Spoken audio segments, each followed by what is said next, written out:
Em seu primeiro dia no cargo, após uma das posses mais esperadas desde Ronald Reagan, o agora presidente dos Estados Unidos Donald Trump assinou uma ordem executiva revogando um enorme regime de sanções de Joe Biden contra os colonos israelenses que vivem na Cisjordânia. A política foi uma das dezenas revogadas por Trump horas depois de ser empossado novamente por meio de uma série de decretos executivos que ele assinou primeiro em um comício pós-posse diante de milhares de apoiadores e depois na Casa Branca. Reverter o regime de sanções de Joe Biden, que foi resultado de uma ordem executiva assinada pelo ex-presidente em 1º de fevereiro de 2023, era uma alta prioridade para o governo do primeiro-ministro Benjamin Netanyahu, que levantou a questão em várias reuniões com a equipe de transição de Donald Trump nos últimos meses, possivelmente um dos tópicos colocados na mesa de negociação para um cessar-fogo com os terroristas do Hamas. Biden havia assinado a ordem em meio à crescente frustração em Washington sobre as dificuldades de Israel em conter as constantes brigas desenfreadas dos palestinos contra os colonos que ali habitam e respondia de forma muito violenta. Notavelmente, Trump assinou a ordem executiva poucas horas depois de um outro ataque de colonos na vila de Al-Funduk, no norte da Cisjordânia.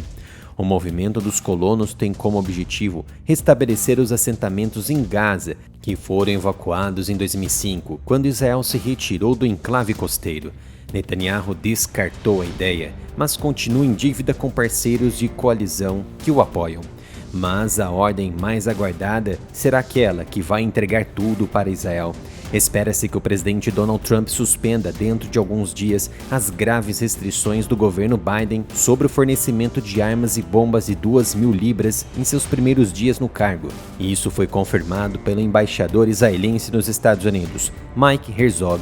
A decisão do presidente Biden de interromper a entrega de um carregamento de bombas de 2.000 libras em maio do ano passado desencadeou uma das maiores crises que o relacionamento Estados Unidos e Israel enfrentou durante a guerra de 15 meses em Gaza. O bloqueio que Biden usou para protestar contra a invasão israelense de Rafah se tornou um símbolo político muito mais do que uma questão operacional militar, e foi usado pelo primeiro-ministro israelense Benjamin Netanyahu para mobilizar os republicanos contra Biden. O governo Biden estava preocupado que o uso de bombas de 2.000 libras por Israel em áreas densamente povoadas de Gaza pudesse causar baixas civis significativas. Netanyahu e seus apoiadores em Israel e nos Estados Unidos usaram a decisão de Biden para alegar que havia um embargo de armas dos Estados Unidos contra Israel. A decisão do democrata também gerou críticas significativas na própria comunidade judaica nos Estados Unidos, que tem tendência majoritariamente democrata. Por outro lado, a suspensão pouco fez para diminuir as críticas dos progressistas contra o próprio Biden por seu apoio a Israel. As bombas são parte de uma série de medidas que o governo israelense espera que Trump tome nos próximos dias e semanas em relação à política dos Estados Unidos em relação a Israel e à guerra em Gaza.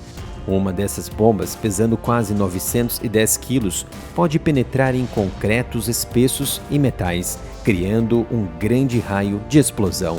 Algumas dessas medidas foram discutidas entre autoridades israelenses e a equipe de Donald Trump no contexto de Israel concordar em fazer mais concessões para concluir o então acordo de reféns e cessar-fogo em Gaza. A equipe de Trump foi a pedra angular no acordo de cessar-fogo. Sem ela, liderada pelo enviado especial a Israel, Steve Witkoff, não haveria uma paz temporária e o retorno dos reféns israelenses para os braços dos familiares. Trump agora está mirando em um assunto mais pertinente: acabar com o Tribunal Penal Internacional em favor de Netanyahu, bem como entregar tudo para Israel, a fim de acabar com os terroristas. Mas como? Antes de continuar o vídeo, peço gentilmente para visitar a minha loja de camisetas do Área Militar pelo site omapenca.com/área militar. Cada compra vai ajudar na continuidade do meu trabalho, em trazer mais informações e análises para vocês. A equipe de Donald Trump desempenhou um papel importante. Ela estava determinada a fechar um acordo entre Israel e Hamas, mas estava muito ciente das preocupações com a segurança. A equipe de Trump obteve alguma coisa do lado israelense que permitiu que o acordo fosse aprovado. Tais coisas estão sendo feitas nesse momento por Donald Trump.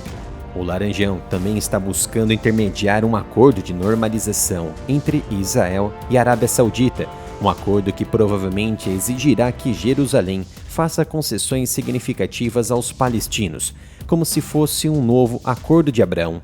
Riad condicionou publicamente o acordo ao estabelecimento de um Estado palestino, o que seria praticamente a antítese do movimento de colonos. Netanyahu disse que recebeu garantias de Donald Trump de que, se as negociações sobre a segunda fase do acordo de reféns e cessar-fogo falharem, os Estados Unidos apoiarão uma nova ação militar mais forte contra o Hamas em Gaza, que deve durar até o fim dos terroristas. E com certeza, a guerra contra os terroristas continuará e um sinal verde completo será dado em breve. Israel também espera que Donald Trump tome medidas exclusivas contra o Tribunal Penal Internacional, o TPI, por sua decisão de emitir mandados de prisão contra Netanyahu e seu ex-ministro da Defesa, atuando diretamente contra o comitê e o apoio financeiro na ONU e no Tribunal Penal. Por apenas R$ 4,99, você se torna um membro exclusivo do canal e conseguirá assistir aos vídeos antes de todos, e também ajudará no meu trabalho em trazer mais conteúdos para vocês. Basta clicar no botão Seja Membro.